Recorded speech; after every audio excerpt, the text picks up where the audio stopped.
प्रधानमंत्री नरेंद्र मोदी ने कहा, गुरु नानक देव जी ने कहा है, संवाद चलते रहना चाहिए। सरकार ने कहा, हमारा प्रस्ताव तर्क संगत है, व्यवहारिक है।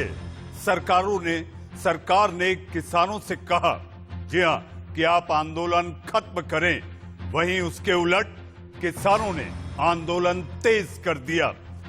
वार्ता के लिए दोनों तैयार हैं। आखिर पहल का इंतजार है। पहले आप जिसको लेकर मचा बवाल तो मैं लेकर आया देश का सवाल। नमस्ते, मैं हूं मनीष अवस्थी, आपका स्वागत है। जी हां, लगातार आज 16वां दिन है, किसानों का आंदोलन तेज है। देश का सवाल में किसान आंदोलन के लिए बड़ा दिन है। जी हां, अन्नदाता सरकार तक अपनी आवाज पहुंचाने के लिए दिल्ली जाम करने की तैयारी में है। उनकी मांग है कि सरकार किसी भी हाल में कृषि कानून वापस ले। एक और सरकार और किसानों में अदावत खत्म नहीं हो रही, तो वहीं किसान आंदोलन में कुछ ऐसी तस्वीरें सामने आई हैं जो सवाल खड़े करती हैं। जैसे कि क्या आंदोलन को भटकाया जा रहा है? आंदोलन को फेल करने की साजिश हो रही है। पोस्टर्स में शर्जिल और उमर खालिद को बुद्धिजीवी बताकर रिहा करने की मांग की गई है। ऐसे पोस्टर सामने आने के बाद सरकार ने भी सवाल उठाए। कृषि मंत्री नरेंद्र सिंह तोमर ने कहा कि एमएसपी और अन्य मुद्दे किसानों से संबंधित हैं, लेकिन ये पोस्टर किसान का मुद्दा कैसे हो सकते हैं? तो वहीं किसान आंदोलन से जुड़े नेताओं ने भी पोस्टर और उसमें लिखी मांगों से खुद को अलग कर लिया है। तो ऐसे में सवाल उठता है कि आखिर आंदोलन में पोस्टर वाली साजिश के पीछे आखिर है कौन? सरकार ने किसानों की कई दौर की बातचीत को सुनकर जो तथ्य और आपत्ति थी, उसका बिंदुवार समाधान करने का लिखित प्रस्ताव किसान यूनियन को भेजा है। किसानों के हित में यूनियन को विचार करना चाहिए, रिस्पॉन्ड करना चाहिए। सरकार के प्रस्ताव पर उनको चर्चा करनी चाहिए। भारत सरकार उनसे चर्चा के लिए तैयार है। हम उनके रिस्पांस का इंतजार कर रहे हैं। किसान की समृद्धि के लिए, किसान की प्रगति के लिए, उन्नति के लिए, खेती को आगे बढ़ाने के लिए प्रधानमंत्री मोदी जी की प्रतिबद्धता थी, है और आने वाले कल में भी रहेगी। किसानों के हित में हमने कानून बनाया है। कानून में अगर किसी प्रकार की किसी प्रावधान में आपत्ति है, सरकार उस आपत्ति का निराकरण करने के लिए तैयार है। इसलिए किसान भाइयों को मैं अनुरोध करना चाहता हूं, वो अपने आंदोलन को निरस्त करें, वार्ता के माध्यम से समस्या का हल निकालें। किसान के उत्पादन को बेचने में जो बंदिशें लगी हैं, वो सारी बंदिशें समाप्त हों और उसको स्वतंत्रता मिले। वर्षों से जो मंडी की जंजीरों में जकड़ा हुआ था, उसको स्वतंत्रता देने का काम इन कृषि कानूनों के माध्यम से नरेंद्र मोदी जी की सरकार ने किया है। इस आंदोलन का दुरुपयोग करने की कोशिश हो रही है। इसमें उनको सावधानी बरतना चाहिए। मैं सुबह अखबार पढ़ रहा था, तो यह दैनिक भास्कर मैंने पढ़ा। इसमें लिखा है कि किसान आंदोलन में देखे दिल्ली के दंगों के आरोपियों के पोस्टर और रिहाई की मांग। यह अखबार मैं सभी को आपके माध्यम से दिखाना चाहता हूं कि अगर ये तत्व आंदोलन में है, तो मैं समझता हूं कि आंदोलन की दिशा बिगड़ जाएगी और इससे किसान का नुकसान होगा। जी आप सुन रहे थे कृषि मंत्री नरेंद्र सिंह तोमर को, जिनके अपने तर्क थे। जो सरकार कहती है कि ये व्यवहारिक है, जिसका जिक्र मैंने बहस की शुरुआत में किया था। जी हाँ, हमारे साथ इस पर चर्चा करने के लिए सियासी मेहमानों का एक बड़ा पैनल होगा, लेकिन इससे पहले कि मैं आपको उनका तारुफ कराऊं, आपको मैं सीधा लिए चलता हूं मेरे अपने सहयोगी ऐश्वर्य जैन के पास, जो इस समय सिंघू बॉर्डर पर हैं। ऐश्वर्य, किसानों ने अल्टीमेटम दे दिया है। किसानों ने कहा, हमने 10 तारीख तक की बात की थी, सरकार हमारी मांगे अगर नहीं मानती है तो हम पार्क से निकलकर रेलवे ट्रैक पर आ जाएंगे।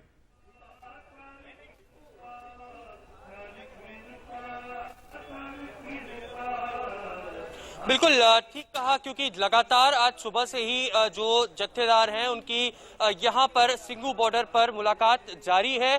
जितनी भी अभी तक सरकार के साथ बैठकें हुई हैं, सरकार ने जो प्रस्ताव दिया है उस पर भी उन्होंने विस्तार से चर्चा करी है और आगे की रणनीति तय करी है। दो सबसे अहम बातें अभी तक जो निकल कर आ रही हैं। ऐश्वर्या इस वक्त किसान नेता संवाददाता सम्मेलन कर रहे हैं, आइए सीधा आपको वहां लिए चलते हैं। जो प्रदर्शन है, जो बातचीत जब चल रही है लगातार, तो प्रदर्शन आगे क्यों बढ़ाया जा रहा है? जब बातचीत डायलॉग खत्म हो जाए तब ऐसा करें। ये सरकार का कहना है, हमारा नहीं। ठीक है, thank you so much, thank you. क्षमा कीजिए, आप सबको कहता हूं।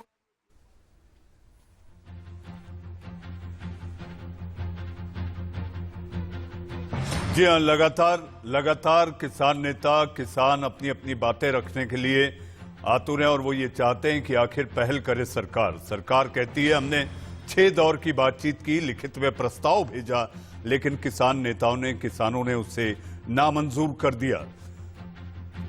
आइए, सिंघू बॉर्डर पर हमने अगर आपको ऐश्वर्य से सीधा संपर्क और संवाद किया था, तो अब आपको लिए चलते हैं टिकरी बॉर्डर, जहां पर हमारे संवाददाता सुमित दुबे मौजूद हैं। सुमित, टिकरी बॉर्डर पर क्या हाल है? आंदोलन तेज होने की बात लगातार किसान नेता और किसान कह रहे हैं।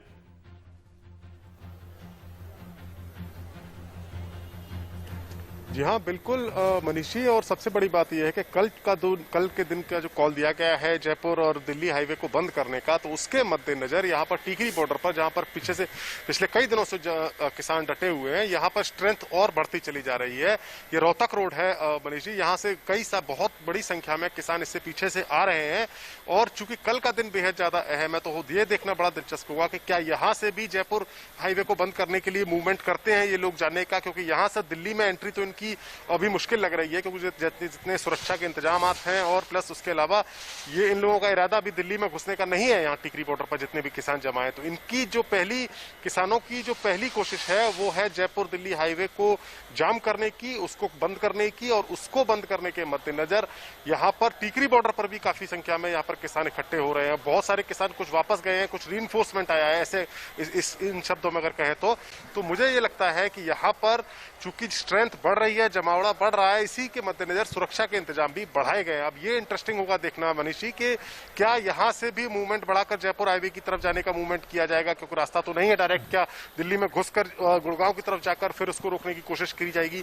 ये इंटरेस्टिंग होगा। लेकिन कल के इस कॉल को, जो कि बंद कराने का कॉल दिया गया, उसको कामयाब बनाने के लिए सुमित, एक छोटा सवाल, सुमित एक छोटा सवाल आपसे, सुमित हमारा छोटा सवाल है आपसे, और सवाल ये है कि किसान वहां पर जो मौजूद हैं और तादाद लगातार, जैसी जानकारी आपने दी है, बढ़ती जा रही है। मेरा सवाल आपसे है, किसान कल एक आंदोलन में जिस तरह से पोस्टर देखे गए थे, टुकड़े टुकड़े गैंग के पोस्टर, और उनकी रिहाई की मांग को लेकर आखिर किसान क्या सोचता है? कौन है जो इस आंदोलन को हाईजैक करने की कोशिश कर रहा है?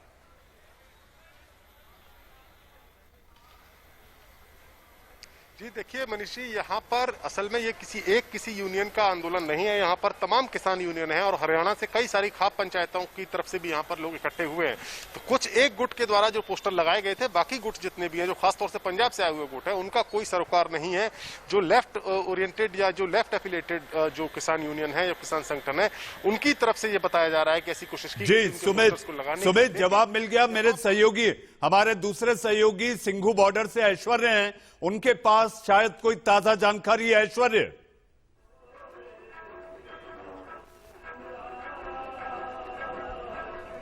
बिल्कुल, जिस पोस्टर की आपने जिक्र किया, उस पोस्टर पर इस किसान संगठन की लंबी बैठक चली और इस पर बातचीत भी हुई है। इस बातचीत में यह फैसला लिया गया कि जिस भी जत्थेदार ने इन पोस्टर्स को सिंघू बॉर्डर पर लहराया या टिकरी बॉर्डर पर लहराया, जिसमें जेएनयू के उमर खालिद, शर्जील इमाम के पोस्टर्स देखने को मिले, इन्होंने साफ कर दिया है कि अब उन जत्थेदारों से हमारा कोई संबंध नहीं है, हमारा कोई भी उनसे लेना देना नहीं है। अगर कार्रवाई होती है तो वो निपटेंगे, हमें इससे कोई मतलब नहीं है। ये साफ कर दिया यहाँ पर किसान आंदोलन की इस मुलाकात में। ऐश्वर्य, ठीक है, आपकी इस ताजा जानकारी के लिए लगातार ऐश्वर्य और सुमित हम आपके पास आते रहेंगे। हमारे साथ इस पर बहस करने के लिए सियासी मेहमानों का पैनल है। पैनल में वो चिर परिचित, जाने पहचाने चेहरे आपके देश के सवाल में शामिल हैं। मेरे साथ बीजेपी का पक्ष रखने के लिए राजीव जेटली साहब आप हमारे साथ हैं, हमारे साथ किसान नेता, जी हां, बुद्धिजीवी किसान नेता और खासकर बारीकी से किसान बिल को समझने वाले ऐसे चौधरी पुष्पेंद्र सिंह साहब हमारे साथ हैं। आपके टीवी स्क्रीन पर कांग्रेस के प्रवक्ता आलोक शर्मा जी हमारे साथ हैं और इस पैनल में, यानी कि देश के सवाल के इस पैनल में सबसे वयोवृद्ध ऐसे सियासी प्रवक्ता जो कि लेफ्ट का प्रतिनिधित्व करेंगे, ऐसे सुनीत चोपड़ा साहब भी हमारे साथ हैं। लेकिन सबसे पहले राजीव जी मैं आपके पास आऊंगा। बड़ी देर से जागी सरकार, आपने अध्यादेश लाया, कानून बन गया, आज आपको लग रहा है कि 700 जगह चौपाल की जाए, 100 जगह संवाददाता सम्मेलन किए जाएं। अगर ये पहले कर लेते तो बॉर्डर पर किसान नहीं होता। राजीव जी। अवस्थी जी बिल्कुल ठीक कहा आपने कि ये पहले कर देना चाहिए था। ऐसा नहीं कि हमने पहले नहीं किया था, किसानों के बीच में गए, संवाद किया, किसानों के साथ इंटरेक्शन किया, विभिन्न मुख्यमंत्रियों ने बाकायदा किसान संगठनों को बुलाकर उनके साथ चर्चा करी। उस चर्चा में इंटरेक्शन हुआ, केवल भाषण नहीं दिया गया, इंटरेक्शन हुआ, दोनों तरफ से विचार आए। उन विचारों पे अच्छे विचार भी आए, कुछ ऐसे विचार भी आए जिन्होंने कहा कि इसमें और बेहतरी होनी चाहिए।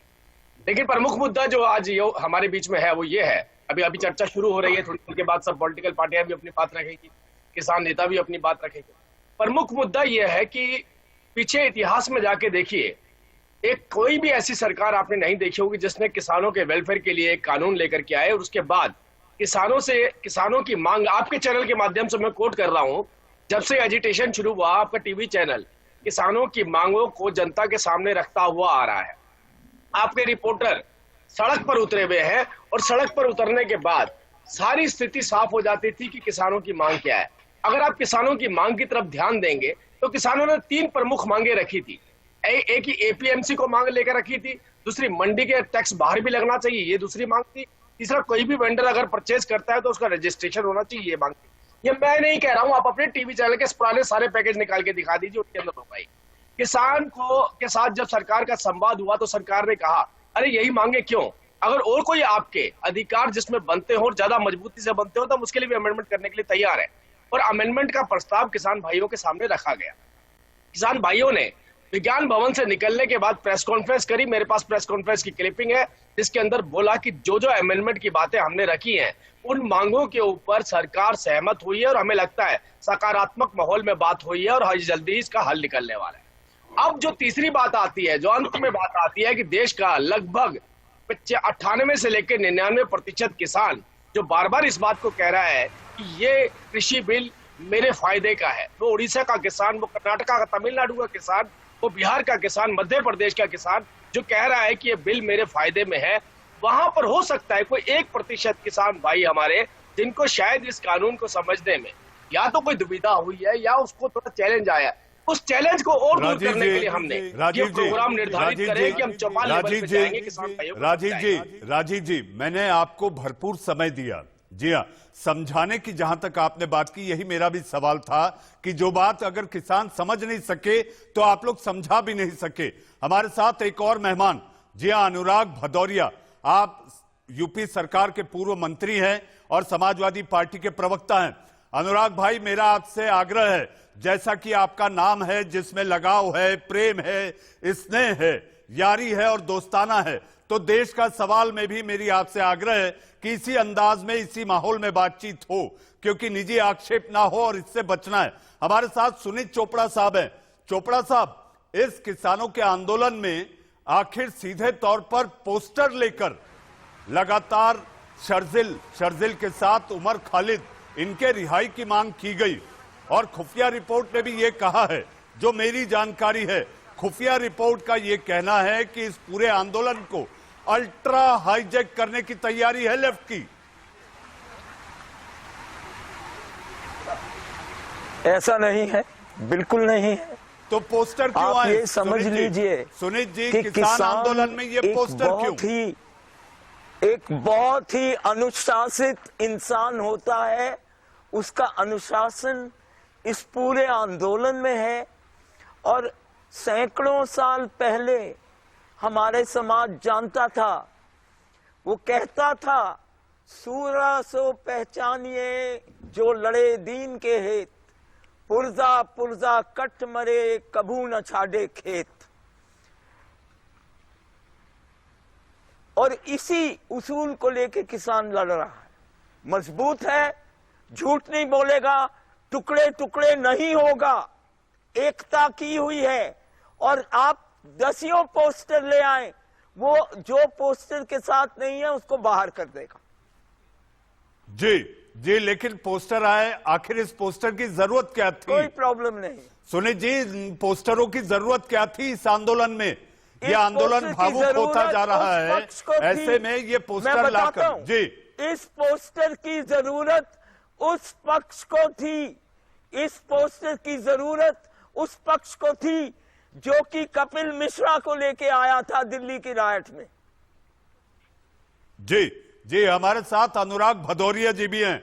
अनुराग जी, टुकड़े गैंग है, अपने आप समझ अनुराग जी, आप लोग भी पदयात्रा निकालने के लिए इकट्ठा हो रहे हैं, जो मेरी जानकारी है। समाजवादी पार्टी की भी अपनी तैयारी है। आपके राज्य में चुनाव है कुछ ही महीनों बाद, यानी कि लंबे 1 साल बाद की अगर बात करें तो ऐसी सूरत में आप लोग सियासी रोटियां सेकने के लिए किसानों के कंधों का इस्तेमाल कर रहे हैं। देखिए, अगर हिंदुस्तान के किसान की मदद करने के लिए, क्योंकि समाजवादी पार्टी पूरी की पूरी पार्टी किसान की पार्टी है और समाजवादी पार्टी के राष्ट्रीय अध्यक्ष वो खुद ही, उनकी फैमिली पूरी किसान है, नेताजी भी किसान थे, हमारे फादर भी किसान है, हम सब किसान फैमिली के बच्चे हैं। और जाहिर सी बात है, अगर हमारे फादर और हमारे ग्रैंडफादर, हमारे चाचा ताऊ अगर धरने पे बैठेंगे किसानों की रक्षा के लिए, तो हमें पैदल यात्रा तो करना ही पड़ेगा। अगर इसको किसानों के सम्मान को बचाए रखने के लिए, किसानों के स्वाभिमान को बचाए रखने के लिए, अगर कोई कहता है समाजवादी पार्टी राजनीति कर रही इसमें, तो मैं राजनीति को मानने को तैयार हूं, हमें कोई दिक्कत नहीं है। अगर बीजेपी करी राजनीति कर रही है तो राजनीति सही। अगर किसानों के सम्मान के लिए अगर हम पैदल मार्च कर रहे हैं, पैदल यात्रा कर रहे हैं, अगर बीजेपी को राजनीति लगती है तो राजनीति सही। अगर महिला के सम्मान के लिए अगर हमें पैदल यात्रा करनी पड़ती है, लाठियां खानी पड़ती हैं, तो राजनीति अगर बोलती है बीजेपी तो राजनीति सही। इसी तरह बेरोजगार अगर रोड पे आएगा, बेरोजगार के सम्मान के लिए हमें रोड पे आना पड़ेगा, लाठी खानी पड़ेगी, तो भी हम करेंगे। अगर बीजेपी इसको राजनीति बोलती है तो राजनीति सही। कमाल की बात है, किसानों को बिल चाहिए नहीं, किसान चाहते नहीं मुझे ये बिल मिले, फिर भारतीय जनता पार्टी बिल क्यों उन्हें देना चाहती है, क्यों उनको थोपना चाहती है, किनको फायदा पहुंचाना चाहती है। किसान कह रहे हैं बिल मुझे नहीं चाहिए, मुझे बिल मंजूर नहीं। किसानों के लिए आपने तुरंत के तुरंत एकदम आनंद फानन में जल्दी जल्दी बिल बना दिया। किसान तो रोड पे नहीं आए थे कि हमारे लिए बिल बनाओ, हमारे लिए बिल बनाओ, आपने जबरदस्ती बिल उन पे बना के थोप दिया। आज आप इतनी मीटिंग कर, आप बार बार उनसे मीटिंग कर रहे हैं, इसके मतलब कि आपके मन में कहीं ना कहीं तो आप जानते हो कि गलत है, तभी तो आप बार बार एक दौर, दूसरा दौर, तीसरा दौर आप प्रस्ताव भी भेज रहे हो। प्रस्ताव में कुछ उनका मानने को भी तैयार हो जाते हैं। क्यों? क्योंकि आपको पता है कुछ आपने गलत किया है। अगर आपने कुछ गलत नहीं किया होता तो आप प्रस्ताव थोड़ी भेजते, आप प्रस्ताव मानने। अनुराग जी, अनुराग भाई, आप ये नहीं कह रहे कि इस आंदोलन में पोस्टर लेकर लोग बैठ रहे हैं, आंदोलन को बहकाने की कोशिश हो रही है? ऐसी सूरत में शर्जिल इमाम और उमर खालिद के पोस्टर, आप इसमें कुछ नहीं कर रहे अनुराग जी? मेरी बात समझ में नहीं आता कि भारतीय जनता पार्टी हर मुद्दे को डाइवर्ट क्यों करती है। हर चीज में हिंदू मुस्लिम क्यों खोजना है भाई?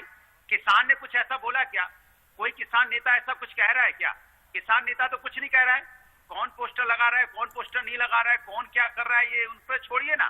किसान तो कुछ नहीं कह रहा है ना, किसान अपनी मांग पे अड़ा हुआ है, किसान अपनी मांग मांग रहा है। अब इस किसान को भी अगर आप खालिस्तान और पाकिस्तान बता देंगे तब तो चिंता का विषय देश के लिए हो जाएगा कि जो सरकार के खिलाफ यार अपने अधिकार के लिए अगर लोकतांत्रिक तरीके से अपनी मांग रखेगा तो आप उसको अलग अलग तरीके से। जी अनुराग भाई हमारे साथ चौधरी पुष्पेन जी भी हैं।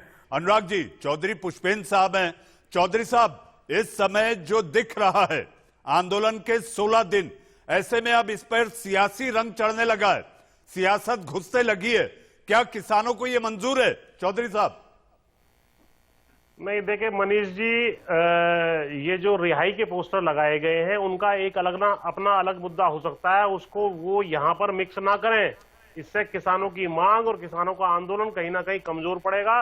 बीजेपी को इसको जो है टुकड़े टुकड़े गैंग या जो भी वो नाम अलग अलग रखते हैं उसका आंदोलन कहने का मौका मिलेगा। हम टोटली जो भी एंटी सोशल व्यक्ति यहाँ घूम रहा है, हम कह रहे हैं अगर कोई घूम रहा है तो भैया उसको पकड़ो, आपके पास अथॉरिटी है, बीजेपी की सरकार है, तो आप क्यों घूमने दे रहे हो एंटी सोशल एलिमेंट को? तो केवल ये कह देना कि हाँ एंटी सोशल एलिमेंट घुस गया है तो आप क्या कर रहे हैं? तो हम ये कह रहे हैं कि जो अलग आपके मुद्दे हैं, चाहे किसी वर्ग के हो या मानव अधिकार कार्यकर्ताओं के हो या अन्य लोगों के हो, वो अपना मामला अलग चलाएं। इस मामले में अगर कोई सपोर्ट कर रहा है तो उसको केवल किसान के मुद्दे पर सपोर्ट करे, वरना कहीं ना कहीं किसान की मांग कमजोर पड़ेगी और भाजपा को इसे एंटी सोशल आंदोलन बनाने में आसानी होगी और बना करके इसको रिजेक्ट कर देगा। किसान का बहुत बड़ा नुकसान हो जाएगा। तो हमारा निवेदन है ये सारे एलिमेंट्स इससे दूर रहे। अपना जहां इन्होंने आंदोलन चलाना है अपनी मांगों को लेकर के, उनकी गलत है मांगे, सही है मांगे, उसमें मैं जाना नहीं चाहता, वो चलाएं, लेकिन किसान आंदोलन से दूर रहे। और किसान नेताओं ने भी इस बात का स्पष्टीकरण आज दे दिया है कि भाई ये एलिमेंट हमसे कोई लेना देना नहीं है, ये किसान से संबंधित कोई बात है कहिए, उसके अलावा और मुद्दों को इसमें ला करके आप कंफ्यूजन क्रिएट ना करें। मेरी सभी वर्गों से, सभी पक्षों से ये निवेदन है। जी चौधरी साहब, लेकिन सरकार ने कहा है कि 700 चौपाल लगाएगी सरकार, 100 जगह संवाददाता सम्मेलन होंगे कि आखिर कृषि बिल को लेकर, जिसको लेकर इतना बवाल मचा है, उसको लेकर आपको लगता है सरकार देर से जागी? जी बिल्कुल देर से जागी और इसके वजह से एक चीज और स्पष्ट हो गई। अभी तक सरकार कह रही थी कि ये केवल पंजाब के चंद किसानों का आंदोलन है, तो फिर 700 जिलों में या अन्य जगहों में जाकर के आपको समझाने की, चौपाल लगाने की क्या आवश्यकता है? आपको केवल पंजाब के चंद किसानों को समझा देना चाहिए। तो ये कंफ्यूजन में भाजपा भी ना रहे। भाजपा ने जो इसमें सुधार किए हैं, ये बात ठीक है कि सुधारों की एक मांग थी, लेकिन सुधारों में जो चीज कमी छूट गई है उसके बारे में लगातार किसान संगठन, किसान नेता कहते रहे हैं और जब आपने नहीं सुना तब इसको आंदोलन करने के लिए मजबूर हुए। आज भी एमएसपी प्राइवेट सेक्टर पे लागू होगी, इसके विषय में कोई आश्वासन नहीं दिया गया है। केवल ये कहा गया है एमएसपी लागू रहेगी। अरे वो अलग व्यवस्था है, एमएसपी की व्यवस्था जो मंडी की व्यवस्था उसमें है। बाहर यानी एमएसपी की प्राइवेट सेक्टर में लगेगी कि नहीं लगेगी, इसके बारे में कोई आश्वासन नहीं दिया गया है। इसी वजह से ये रोष जो है बढ़ता चला जा रहा है। जी चौधरी साहब, आपके पास आता हूं। हमारे साथ इस बहस में आलोक शर्मा। आलोक जी बहुत दिन बाद जुड़े हैं देश का सवाल में। आलोक जी आपका स्वागत है। आपको आवाज आ रही है आलोक जी? मुझे आवाज आ रही है जी। आलोक जी, जब ये आंदोलन शुरू हुआ तो लगातार ये आरोप लगे कि किसानों के कंधों पर कांग्रेस की सियासी बंदूक है। अब कल 17वां दिन है और किसानों ने कह दिया जयपुर से दिल्ली जाम होगी, दिल्ली घिर जाएगी, अलग अलग बॉर्डर सील होंगे। ऐसी सूरत में कल जयपुर का नाम आ रहा है तो सियासत सीधा राजस्थान की ओर जा रही है और वहां आपकी सरकार है। देखिए, मुझे लगता है हरियाणा के भी किसान बैठे हैं। हरियाणा में तो बीजेपी की सरकार है और उत्तर प्रदेश के बॉर्डर पर भी बैठे हैं, वहां यूपी में बीजेपी की सरकार है। तो ये सुई आप कांग्रेस की तरफ ही क्यों मोड़ रहे हैं? मुझे लगता है कि आज का जो विषय है उस पर हम बात करें। आप कहते हैं कांग्रेस का कंधा है और बंदूक है, और क्या वो खालिस्तानी पाकिस्तानियों का सब खत्म है चैप्टर? पाकिस्तान की फंडिंग आ रही थी वो कल तक वो सब खत्म हो गई क्या? आपको याद होगा हाथरस में भी 100 करोड़ रुपए दंगा भड़काने के लिए फंडिंग आ रही थी। ये बीजेपी वाले क्या कर रहे हैं? कपड़ों से देख के किसान लग भी रहे हैं कि नहीं लग रहे हैं? अभी तो बीजेपी वाले टीवी पे चलवा रहे थे जब वहां पर बिहार का चुनाव था कि पाकिस्तान में टमाटर खरीदने के लिए लोगों को पैसे नहीं है। अब कह रहे हैं कि साहब वहां पाकिस्तान से फंडिंग आ रही है किसानों को, मतलब पाकिस्तान इतना मजबूत हो गया है कि वो फंडिंग भी दे रहा है और सब चीजें। टुकड़े टुकड़े गैंग, ये लोग तमाम बातें कहते हैं पार्लियामेंट में। गृह मंत्रालय कहता है इस तरह का कोई गैंग नहीं है, कोई इस तरह का व्यक्ति मिला है। आप कह रहे हैं कि साहब इतिहास में ऐसा कभी नहीं हुआ। अरे भाई, इतिहास में तो पहली बार हुआ हिंदुस्तान के इतिहास में कि 16 दिन तक किसानों का आंदोलन चला है और सरकार अभी अहंकार में डूबी हुई है। अब जेटली साहब ने कहा कि हमने सबसे बात की थी और सब कुछ हुआ था। 5 जून को ऑर्डिनेंस आया था, अप्रैल और मई के महीने में पूरी तरह से लॉकडाउन था, तो क्या आप पाकिस्तान के किसानों से बात कर रहे थे? अरे भाई, आप गलती हो गई, बात कीजिए। आप लोग तो अंग्रेजों से माफी मांगते रहे, किसानों से माफी मांग लीजिए। मोदी जी बिना पाकिस्तान में जा सकते हैं तो क्या वो सिंगू बॉर्डर नहीं जा सकते? वहां जाके बैठ जाए, 2 मिनट 2 दिन कहें कि मैं इस बिल को वापस लेता हूं और खत्म करते हैं। मुझे लगता है कि जो ये पोस्टर और ये तमाम चीजें हैं, ये भी डिवाइड एंड रूल की पॉलिसी चाल ज्यादा नजर आती है। हाथरस में 100 करोड़ रुपए आया था, वो पता नहीं किस किस को मिला मनीष भाई, किसने दंगे भड़काने थे और किसका क्या होना था, वहां से वो पैसा आना था। जैसे हाथरस खत्म हुई और तमाम चीजें समाप्त हो गई। अब मुझे लगता है कि जो मूल मुद्दे हैं उन पर बात होनी चाहिए। किसान कह रहा है मुझे बिल नहीं चाहिए, पहली बार ऐसा हो रहा है। मोदी जी कह रहे हैं ना मुझे बिल देना है, तो किसान कह रहे हैं हाथ खोल के भाई अब हमें नहीं चाहिए, इस बिल को अपने घर ले जाए। नहीं, मुझे देना है आपको। हालत ये हो गई है कि ये बिल, क्योंकि कृषि मंत्री ने क्लियर किया है कि ये खरीदार की स्वतंत्रता पर है, ये किसान की स्वतंत्रता तो आज भी है। किसान हरियाणा से लाकर दिल्ली में माल नहीं बेचता क्या अपना? क्या सब्जियां राजस्थान से, यूपी से दिल्ली में नहीं आती क्या? क्या फर्क हो गया? ये खरीदार का बिल है और ये क्लैरिफाई कर दिया कृषि मंत्री ने, क्योंकि जो किसान से जुड़ा हुआ बिल है वो स्टेट सब्जेक्ट है। यूनियन में या कंकरेंट लिस्ट में तो खरीदार के फायदे की बात है। तो ये वन नेशन मार्केट नहीं है, वन मैन और टू मैन वाली कहानी है। वन मैन मोदी जी और टू मैन कौन? अडानी और अंबानी। ये मार्केट को जी आलोक जी, किसके लिए क्या? आलोक जी, राजीव जेटली से जवाब ले लेते हैं। आलोक जी, राजीव जेटली जी, एक मिनट में कहना चाहता हूं, मुझे केवल ये बता दीजिए कि मैं अगर 50 मीट्रिक टन गेहूं खरीदना चाहता हूं पंजाब की मार्केट में जाके, तो मेरे ऊपर कौन सा कानून है कि मुझे एमएसपी से मैं नीचे नहीं खरीद सकता? अभी भी पुष्पेंद्र भाई ने बहुत अच्छी बात कही कि प्राइवेट सेक्टर एमएसपी से नीचे खरीदेगा, कोई सरकार नहीं बात। क्यों? पता नहीं अडानी का क्या दबाव है इस सरकार के ऊपर, क्या उसने उनको गोली खा रखी है, मोदी जी का क्या उसकी कौन सी नस पकड़ रखी है उसने कि उसको नहीं। आलोक जी, मैंने कार्यक्रम के शुरू में कहा था, आलोक जी ससम्मान मैं आपसे कह रहा हूं, कार्यक्रम की शुरुआत में कहा था कि हमें निजी आक्षेप से बचना है। राजीव जी, आलोक जी ने कहा है किसानों ने मांगा नहीं। हर कोई ये कह रहा है, विपक्ष कह रहा है कि किसानों ने बिल तो मांगा नहीं, आप लोग जबरदस्ती जाकर ये उन्हें थमा रहे हैं कि ये रखो, ये बिल है, ये अध्यादेश है, ये नया कृषि कानून है। राजीव जी साफ करें इस बात को।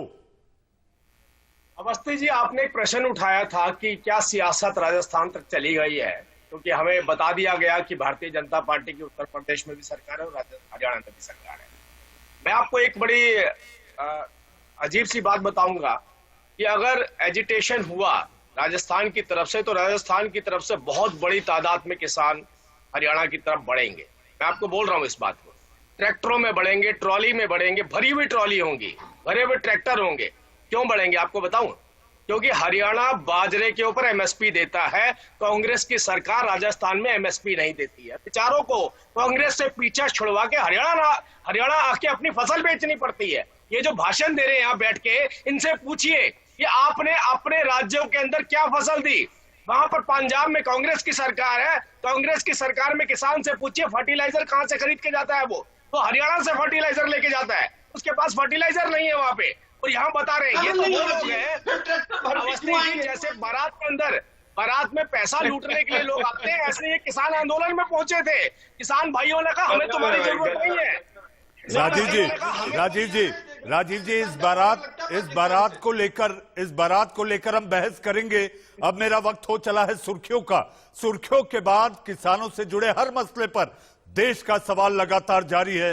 वक्त है हेडलाइंस का। आप कॉर्पोरेट घराने को फायदा पहुंचाना चाहते हैं, किसान संगठन कह रहा है। मैं आपको एक बात बताता हूं, शायद ये जानकारी आपके पास होगी, आपके संवाददाता जरूर बताते होंगे कि माननीय केंद्रीय कृषि मंत्री ने किसान संगठनों से कहा कि अगर आपके पास कोई अच्छे सुझाव हैं तो आप हमें दीजिए, हम प्रस्ताव में रखेंगे। उस मीटिंग के अंदर उनका ये कहना था, जो आपके सामने सार्वजनिक भी किया उन्होंने, कि कोई प्रस्ताव नहीं आए। बावजूद उसके हमें जो लगा कि जो मीडिया के माध्यम से मांग हमारे पास आ रही है उसको प्रस्ताव का रूप दें। और अगर कोई कहते हैं कि हमने प्रस्ताव दिए थे, मैं इसीलिए आपको बोला कि आप पुराना पैकेज जरूर चलाइए। जब ये मांग शुरू हुई थी तो कैसे हुई थी, कैसे इसका रूप बदला। राजीव जी आपको रोकना चाहूंगा। आप अगर कह रहे हैं कि प्रस्ताव नहीं आए तो 6 दौर की बातचीत के मायने क्या? गृह मंत्री से मुलाकात और 5 दौर की कृषि मंत्री पीयूष गोयल और सोम प्रकाश के साथ फिर वो बैठकें क्या थी? बिल्कुल ये बात भी केंद्रीय कृषि मंत्री जी ने रखी कि जो समस्याएं किसान भाइयों ने हमें बताई, हमने उसे प्रस्ताव के रूप में हमारे कानून के अंदर क्या क्या प्रोविजन और अमेंडमेंट हो सकते हैं, हमने उसी हिसाब से उसके अमेंडमेंट करे। लेकिन उसके बावजूद किसान भाइयों से, जो नेताओं से कहा कि आपके पास अगर और भी कोई, अब देखिए बड़ी इंपॉर्टेंट बात, बड़ी मजेदार बात आ गई। पुष्पेंद्र जी यहाँ बैठे हैं, मुझे लगता है आज आपको 2-3 लाइन पर और किसान भाई भी लेने चाहिए थे। उनसे कम से कम इतना तो पूछते, भैया 10 मांगे और रख दीजिए इसके अंदर, बताइए कौन सी है 10 मांगे। अगर वो 10 मांगे और रखेंगे तो 10 मांगों पे चर्चा होगी। आप पूछिए, अभी आपके तो रिपोर्ट लाइव है, आप बोलिए किसान भाइयों से और क्या। राजीव जी यहाँ पर 10 मांगों के साथ साथ और 4 ऐसे सियासी प्रवक्ता है देश के सवाल के इस मंच पर जिनके अपने सवाल हैं और वो आपसे जवाब चाहेंगे क्योंकि वो विपक्ष से हैं। आलोक जी, आपने राजीव जी की बात सुनी, आपको नहीं लगता कि सरकार चाह रही है ये आंदोलन खत्म हो, सरकार चाह रही है किसानों का समाधान हो, लेकिन इसमें कोई जरूर है जो किसानों को बरगला रहा है, बहका रहा है? देखिए, मुझे लगता है कि पाकिस्तान या चीन का हाथ हो सकता है इसमें। ये सरकार बड़ी कमजोर है, चीन और पाकिस्तान का हाथ मिलेगा जरूर इसमें कहीं ना कहीं। अरे 2.5 महीने तक पाकिस्तान उसमें पंजाब में किसान सड़कों पर बैठे रहे, ये यहाँ पर एसी कमरों में बैठे रहे भाई। अब ये कहना कि वहाँ पोस्टर लग गए हैं और ये हो गया है वो हो गया है, दिल्ली पुलिस के कमिश्नर सो रहे हैं क्या? आप किसी चाल मिलेगी, जो पोस्टर लगे हैं ना भाजपा के किसी प्रिंटिंग प्रेस में छपे होंगे जरूर, तो उन्हीं पोस्टरों को लगवाया गया होगा वहां पर। ये पहले करते आए हैं, इनकी टैक्टिक्स रही है डिवाइड एंड रूल, अंग्रेजों से सीखा है ना इन्होंने डिवाइड एंड रूल, बड़े इनका मतलब बहुत क्लोज रिलेशन रहा है। अडानी को तो 1 साल पहले पता चल गया था कि ये रूल आने वाला है, ये कानून आने वाला है, उसने जमीनें खरीदनी शुरू कर दी, लेकिन किसानों से बात करने के लिए इनके पास समय नहीं था। इनसे पूछिए अगर इतना ही अच्छा किसानों के हित का कार्यक्रम था ये, ऑर्डिनेंस लाने की क्या जरूरत थी, वो भी कोरोना काल में? ऐसी कौन सी आफत आ रही? 5 जून, किसी फसल की कटाई का समय नहीं होता है वो, किसी फसल की कटाई का समय 5 जून के समय पर कोरोना है, सब कोरोना में बिजी हैं, चुपचाप ले आओ, देश आप सब कुछ काबू में है। मीडिया तो ढपली बजाएगा ही हमारे पीछे पीछे, राज्यसभा में वॉइस वोट से पास करा दो, स्टेट सब्जेक्ट को आलोक जी, आप देश के सवाल पर मंच है, कम से कम आप ये ना कहें कि डफली बजाएगा, ये निष्पक्ष चर्चा का मंच है। मनीष साहब 2.5 महीने तक जब किसान बैठे थे, आप लोग रिया चक्रवर्ती चला रहे थे, इमरान खान की गर्लफ्रेंड चलती थी 3-3 घंटे तक, आप लोगों ने मुद्दे नहीं उठाए। आपके मुंह पर कह रहा हूं मैं, नहीं, ये फिर आपको आलोक जी सविनय कहना चाहूंगा क्योंकि देश का सवाल लाखों करोड़ों दर्शक देख रहे हैं। आप हमारे YouTube लिंक निकाल सकते हैं और देख सकते हैं कि हमने किसानों के मसले उठाए या नहीं। हमारे अपने प्रादेशिक चैनल हैं और प्रादेशिक चैनलों में ये मुद्दे उठाए गए थे। आलोक जी आप नहीं कह सकते, आलोक जी आप नहीं कह सकते, आलोक जी आप नहीं कह सकते। YouTube लिंक है, आप हमारे प्रादेशिक चैनल अलग अलग राज्यों के जो हैं उसमें देख सकते हैं कि किसानों की समस्या को लेकर हमने ये मुद्दे उठाए। हमारे आलोक जी मेरे साथ और भी 2 मेहमान हैं, अनुराग भदौरिया जी। अनुराग जी मेरा सवाल आपसे, अब किसान नेताओं ने कह दिया है कि रेलवे ट्रैक पर हम नहीं बैठेंगे, तो जैसा कि पिछली बार भारत बंद में आपके कार्यकर्ताओं ने एक वो नहीं फोटो ऑप होता है, रेलवे ट्रैक पर जाकर गाड़ियां रोक देना, वो सब किया, वो मौका आपको नहीं मिलेगा। अब आपको केवल सड़क पर पदयात्रा ही करनी होगी अगर समर्थन में दिखाना है तो। दिखाना नहीं है, हम किसान के साथ हैं, दिखाना तो भारतीय जनता पार्टी को होगा, किसी को दिखाना होगा, किसी को ऑब्लाइज करना होगा। हम तो देश के साथ हैं, देश की जो आत्मा है किसान उनके साथ हैं, जो देश का स्वाभिमान किसान है उसके साथ हैं, जो देश की धड़कन है किसान उसके साथ है, जो अन्न देवता है उसके साथ है, जो अन्नदाता है उसके साथ है। आप ये सरकार बताए कि सरकार किसके साथ है? सरकार एक तरफ कहती है जो ये किसान पंजाब के हैं, अरे किसानों में भी डिवाइड करोगे? ये पंजाब का किसान है, ये उत्तर प्रदेश का किसान है, ये बिहार का किसान है, ये गुजरात का है, ये महाराष्ट्र का है, ये मध्य प्रदेश का किसान है। किसान हिंदुस्तानी होता है और हिंदुस्तान के किसी भी कोने का किसान हिंदुस्तानी होगा। उसमें आप डिवाइड एंड रूल मत बनाइए कि पाकिस्तान के कि ये आए हैं पंजाब के बैठे हैं। अच्छा है आपने ये नहीं बोल दिया कि पाकिस्तान के किसान हैं, कोई भरोसा नहीं है।